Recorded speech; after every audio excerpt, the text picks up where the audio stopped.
Palestinians launched two popular uprisings against the Jews and the British blatant pro-Zionist policies. The first took place in 1929 and claimed hundreds of Palestinians and Jewish lives.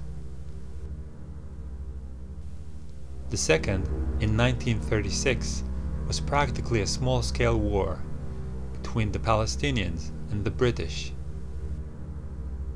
who were also aided by the Zionists. It lasted for 3 years, and in the end, approximately 5,000 Palestinians died. The British also exiled the Palestinians' leadership and dismantled all Palestinians' paramilitary units. The Palestinians were left defenseless and leaderless. Most of the Israeli commanders had studied the British reaction to the Palestinian revolt in 1936 and 1939, which became the manual book of what to do to the Palestinians in case of resistance. In fact, most of the atrocities you read about, and I'm sure most of you in this place know about it, most of the atrocities that you enlist as severe violations of human rights and civil rights in Palestine today, most of these violations were invented not by a Jewish Zionist mind, but by British mandatory authorities in the war against the Palestinians between 1936 to 1939. Examples: the idea that you demolish houses of people is a British invention. The idea that in order to make a search memorable to people, you destroy a house and then you move to the other house, and then to the other house, and then to the other house, was an invention by British officers on the ground. The idea that you shoot people without warning them, or you arrest them without trial, it's all from the reservoir of the mandatory anti-Arab, measures in 1936 to 1939. But of course the Israelis added their own brutal and callous ideas as the occupation continued. Then, in the 1940s, the cards turned. Following a string of British pro-Palestinian policies, the Zionists launched terrorist attacks on British personnel and facilities. Violence continues to rule in Palestine. British soldiers seek bodies in the Department of Labor building at Chechnik, where a few minutes before, a blast had partially wrecked the edifice. 3 policemen were blown to bits when they tried to remove an explosive-laden truck. Shaky walls are torn down.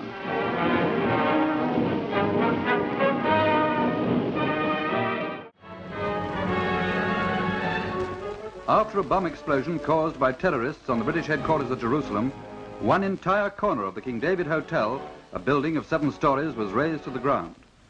The stone floors were cut. 88 innocent people died, and a good deal of the British High Command was wiped out.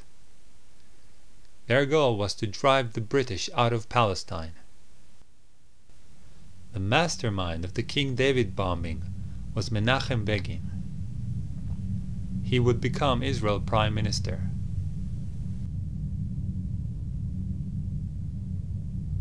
His accomplice, Yitzhak Shamir, would also later become Prime Minister.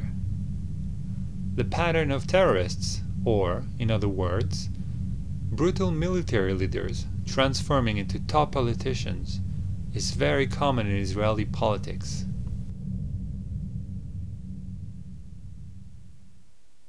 At this point, the British have had enough, and they transferred the matter of Palestine to the UN.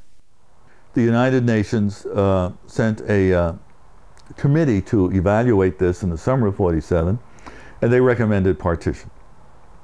And the Zionists eagerly accepted this, and the Palestinian Arabs didn't, because they were still 2/3 of the population, and they felt this was unjust.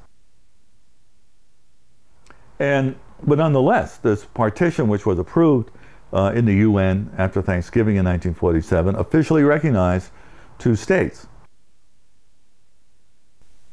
In 1947, the Jews owned 5.8% of the land. In the UN partition plan, the Jews ended up with 56% of the land, almost 10 times of what they actually owned. The Palestinians had half of their land stolen right under their noses.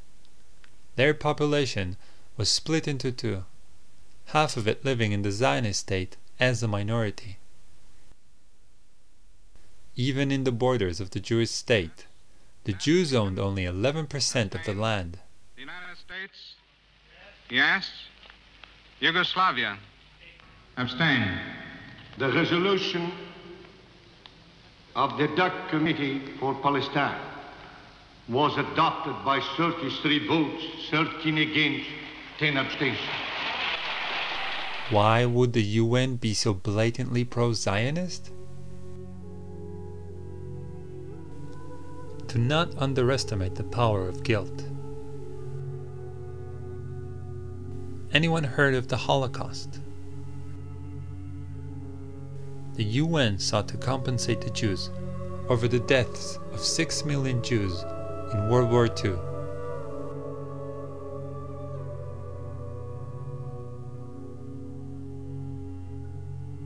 Murdered by the Germans.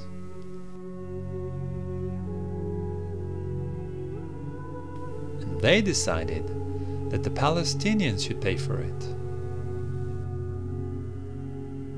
Makes perfect sense.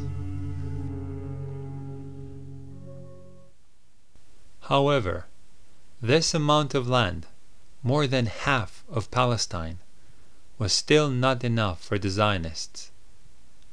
David Ben-Gurion, the leader of the Zionist movement in Palestine, wrote in 1937, "The Arabs will have to go. But one needs an opportune moment for making it happen, such as a war." The Palestinians had no desire to fight the Zionists or start a war. They were used to living under different sovereigns for hundreds of years: Egyptians, Turks, British, and now the Zionists. In 1948, Ben-Gurion tells the Jewish Agency executives, "I believe that the majority of the Palestinian masses accept the partition as fait accompli, and do not believe it is possible to overcome or reject it. The decisive majority of them do not want to fight us."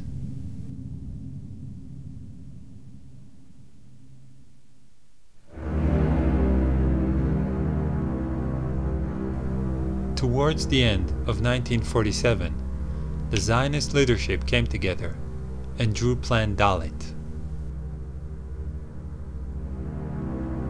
Plan Dalet was about securing the borders of Israel by cleansing, expelling, and destroying Palestinian towns, villages, and urban neighborhoods. The plan was implemented by the Zionist armed forces.